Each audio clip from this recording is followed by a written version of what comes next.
Real talk, bro. Iba ng tapa ngayon.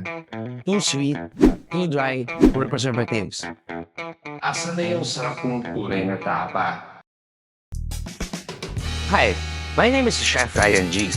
I grew up eating real tapa. Real tapa. Simple pero sobrang flavorful. Yung beefy, a little bit salty, pero may natural sweetness and buttery fattiness na wala sa mga tapa ngayon. Parang wala na yung tunay na tapa. Puro shortcuts, chemicals. Lahat sila para matamis na adobo. Bado yan. Wala na yung totoong tapa. So I made Solar Tapa. Sun-dried beef tapa. Ito yung OG na tapa.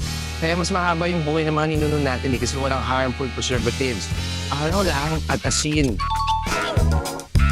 Every bite makes you back in time. Juicy, tender, at masisens mo yung meat flavor. Keto-friendly, high-protein, and made in a traditional way. Seryoso, pagtingin mo nito, babalutan ng lasa ng baka yung buong pagkatao mo.